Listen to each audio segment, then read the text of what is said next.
ಶ್ರೀಮದ್ ರಾಮಾಯಣ ಕಥನ ಮಾಲಿಕೆ. ಪವಿತ್ರವಾದ ಯಾಗ ಸಂರಕ್ಷಣೆಯ ಕಾರ್ಯವನ್ನು ಸಾಂಗವಾಗಿ ನಿರ್ವಹಿಸಿದಂತಹ ರಘುವಂಶಜರು ಮರುದಿನ ಮುಂಜಾನೆ ಎದ್ದು ಸಂಧ್ಯಾವಂದನಾದಿಗಳನ್ನು ಪೂರ್ತಿಗೊಳಿಸಿದರು. ಇಬ್ಬರೂ ಕೂಡ ಕೌಶಿಕರ ಪಾದವನ್ನು ಮುಟ್ಟಿ ನಮಸ್ಕಾರ ಮಾಡಿದರು.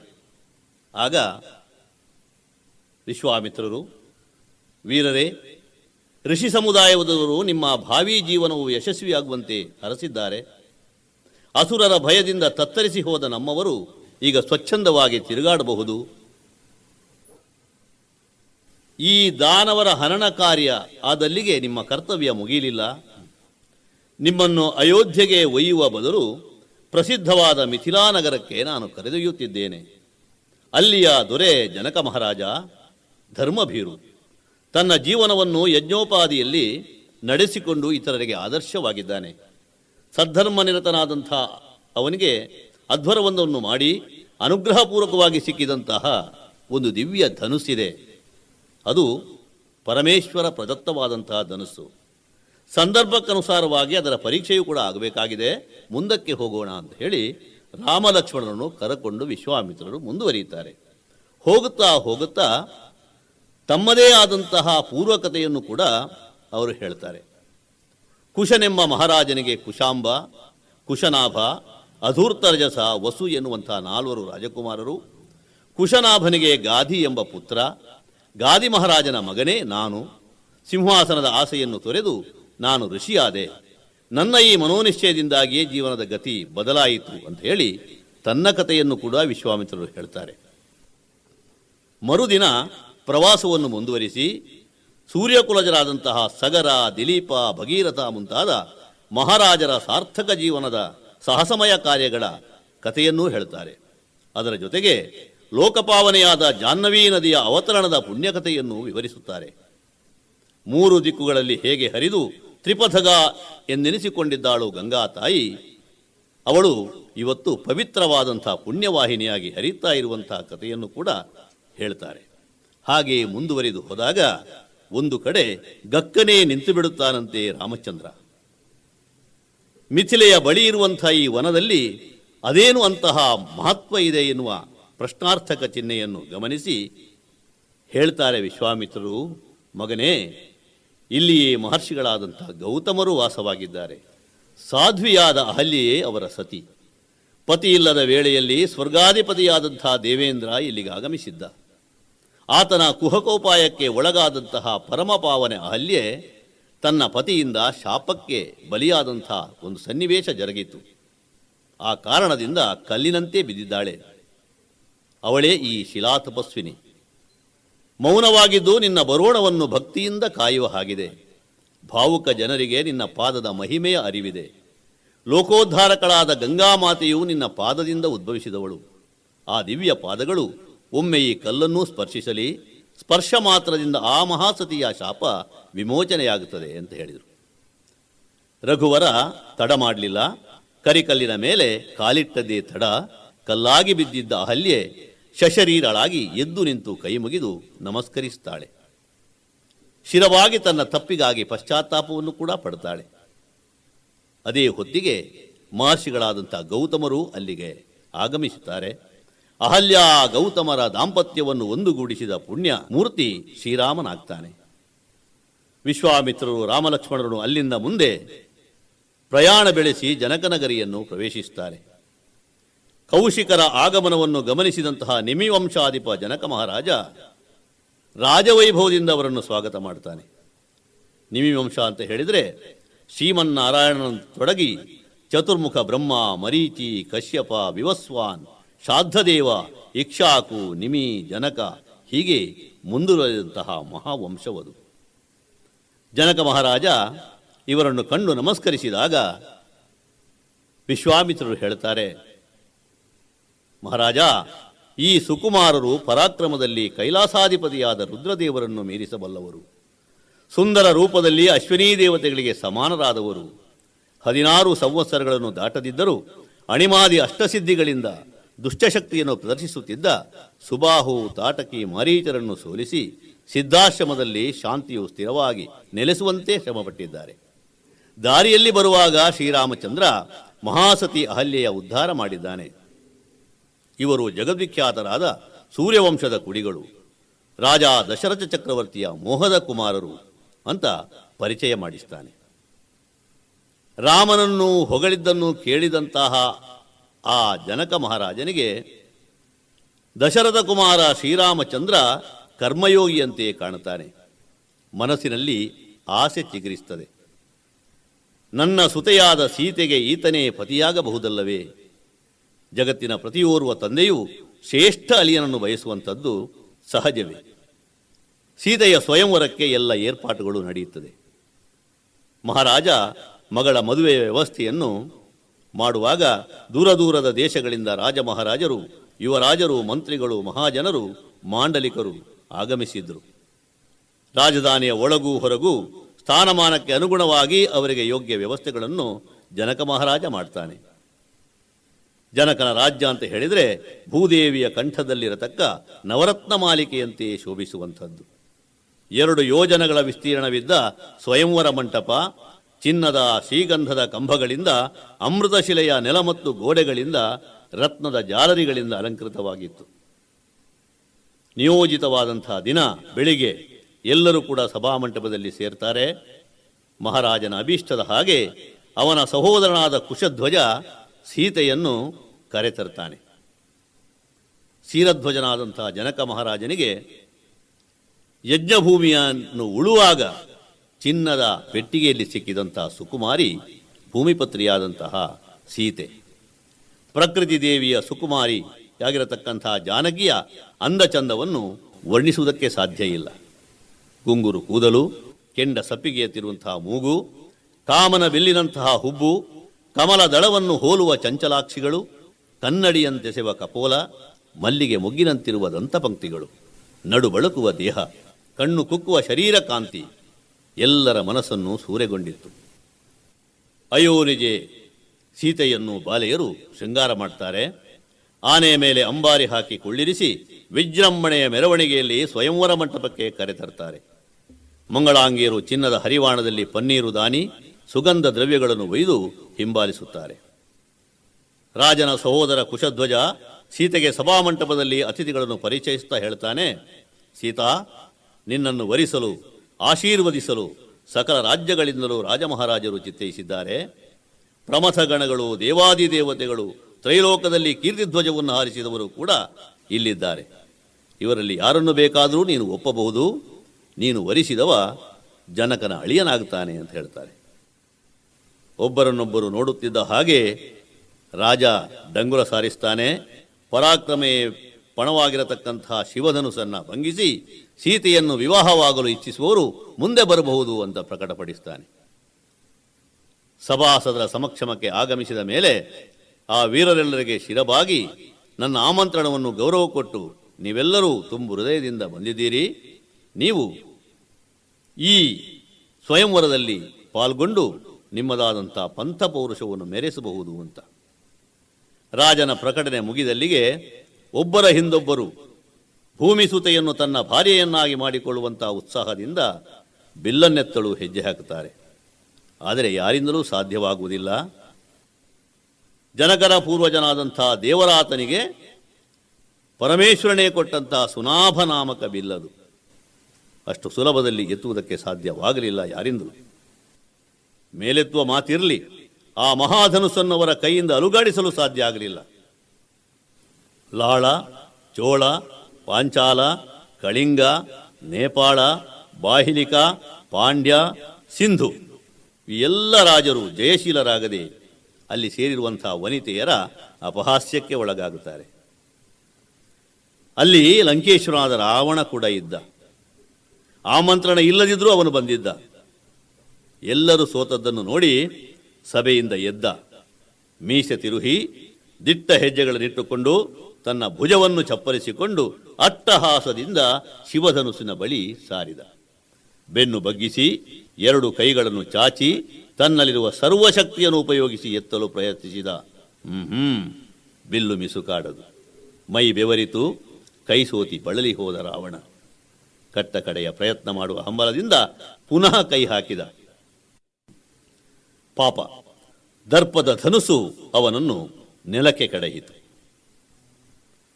ರಾವಣ ಅವಮಾನದಿಂದ ತಲೆ ತಗ್ಗಿಸಿಕೊಂಡು ಎದ್ದ.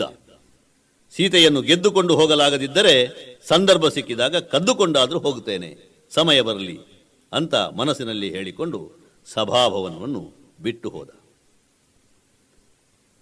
ಜನಕರಾಜನ ಮುಖದಲ್ಲಿ ಹರ್ಷ ಮೂಡಿತು.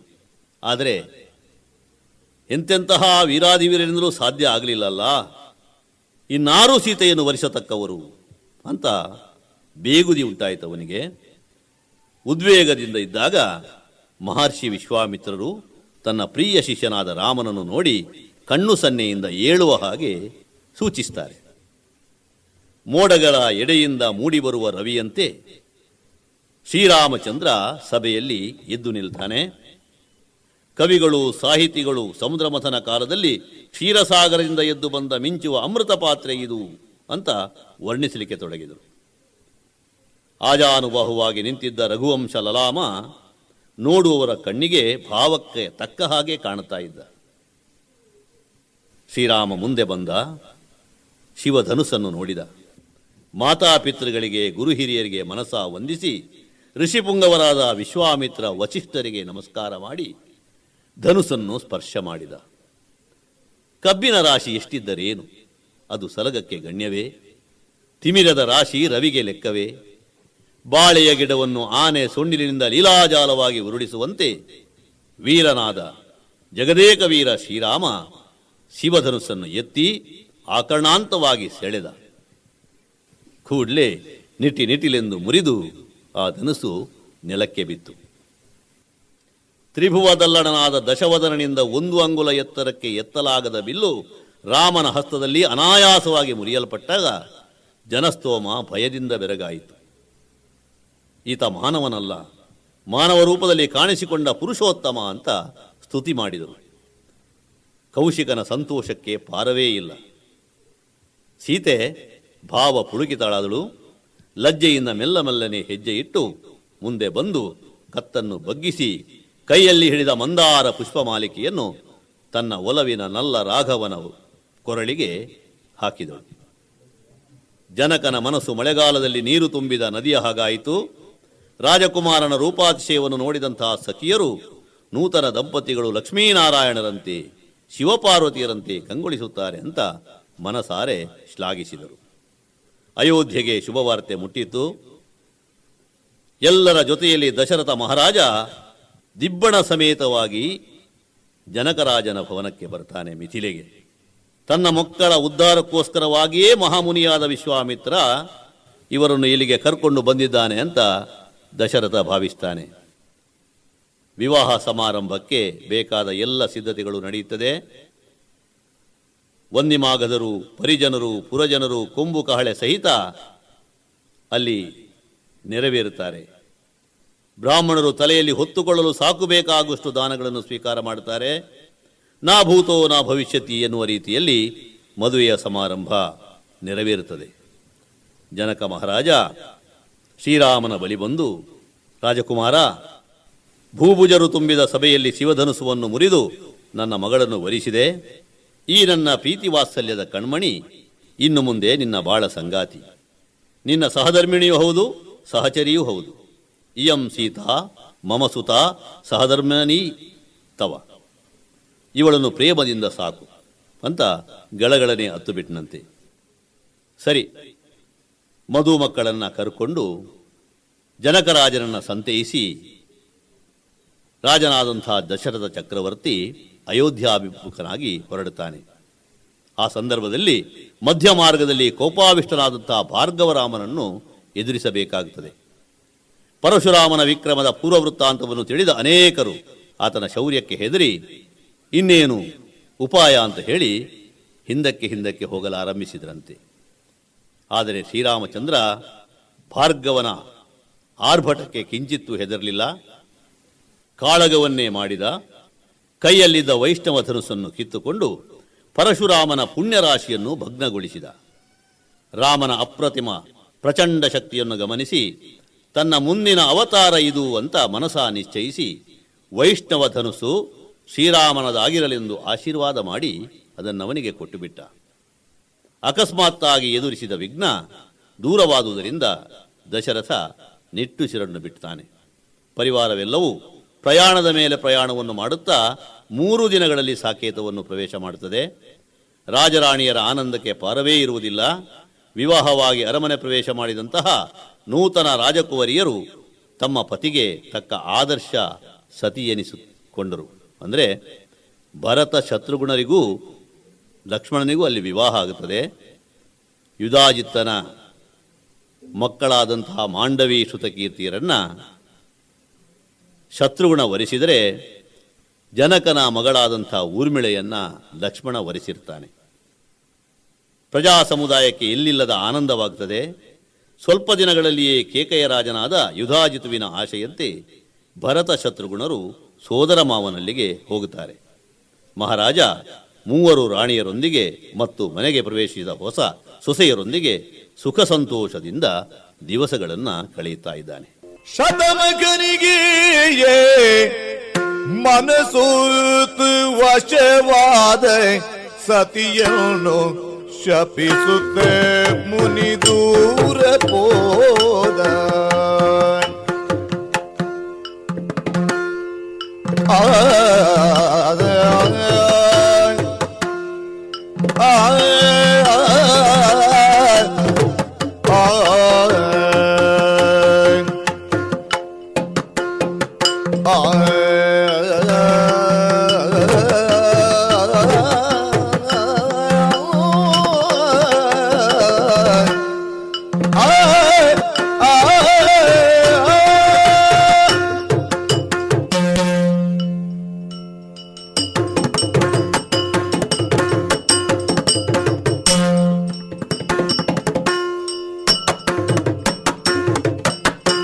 ಶತಮಕನಿಗೆ ಮನಸೋತು ವಶವಾದ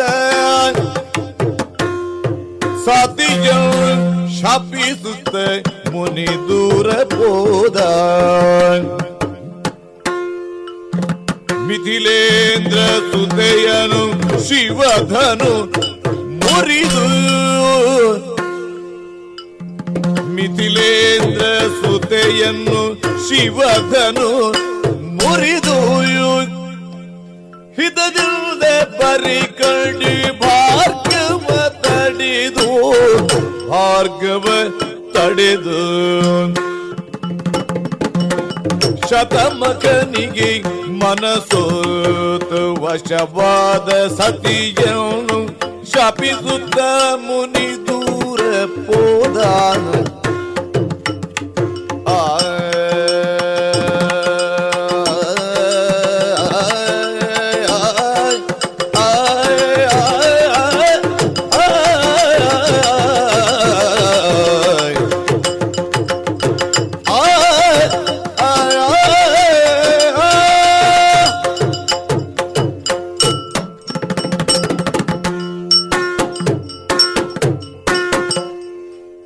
ಶ್ರೀಮದ್ ರಾಮಾಯಣ ಕಥನ ಮಾಲಿಕೆ ಇದನ್ನು ಸಂಕ್ಷಿಪ್ತಗೊಳಿಸಿ ಸಾರಸ್ವತ ಲೋಕಕ್ಕೆ ಇದನ್ನು ಜ್ಞಾನವಾಹಿನಿಯಾಗಿ ಅನಾವರಣಗೊಳಿಸುವಲ್ಲಿ ಶ್ರೀಕ್ಷೇತ್ರ ಧರ್ಮಸ್ಥಳದ ಬಿ ಭುಜಬಲಿಯವರು ಹೀಗೊಂದು ಪ್ರಾಮಾಣಿಕ ಪ್ರಯತ್ನವನ್ನು ಮಾಡಿದ್ದಾರೆ.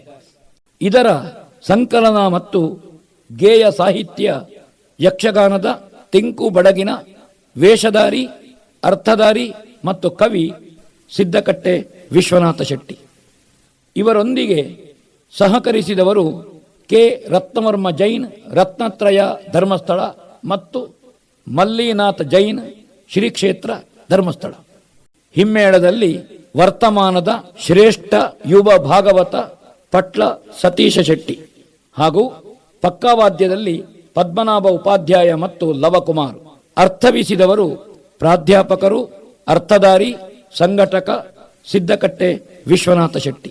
ಭಾಸ್ಕರ್ ರೈ ಕುಕ್ಕುವಳ್ಳಿ ಮತ್ತು ವೇಷಧಾರಿ, ಅರ್ಥಧಾರಿ, ಕಲಾ ಸಂಘಟಕ ಉಜಿರೆ ಅಶೋಕ ಭಟ್ಟರು.